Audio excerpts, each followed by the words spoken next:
Euroregione.news. Rocco e gli alieni, la loggia Udine. L'arte pittorica di Rocco Burtone torna a Udine con vernissage sabato prossimo alle 18:30. Ma quali saranno le opere esposte dato che il tema della mostra è alieni? Ci siamo riuniti oggi, io e me stesso, per raccontare della mostra pittorica del pintore Rocco Burtone, che verrà realizzata alla galleria La Loggia di Udine, in Piazza Libertà, sotto la loggia del Lionello.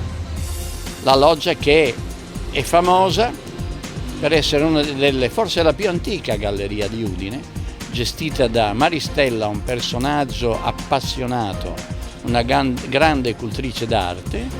Insomma, Rocco Burtone fa questa mostra che sarà sabato 28 gennaio 2023 alle ore 18.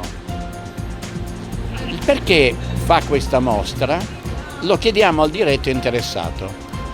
Grazie della domanda.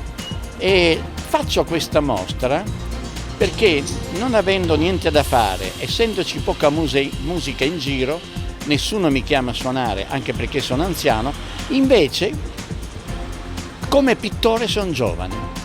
Quindi il musicista superati i 30-40 anni è da buttare, il pittore comincia a 40-50 anni ad essere considerato, e quindi mi sto lanciando in questa avventura che è sempre un'avventura d'arte con della musica. Premetto che naturalmente ci sarà anche della musica all'interno di questa mostra, e la cosa che mi piace è che i nuovi quadri che propongo, le nuove pitture, non sono pitture ma sono operazioni culturali della carta stampata.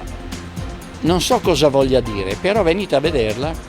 Hai qualche altra domanda da farmi? No, va bene così, basta, facciamo un video corto anche per risparmiare. Grazie, è stato un piacere. Non è finito. Ecco, non sappiamo bene quanto duri la mostra, si immagina 3 settimane.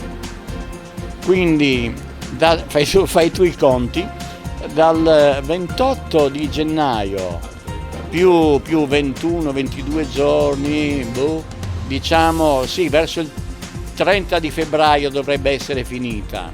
È finita l'intervista. Grazie, è finita l'intervista. Non avevo niente da dire e nulla dissi. Grazie a tutti, grazie. Baci. Da Udine, Marco Mascioli. Euroregione.news.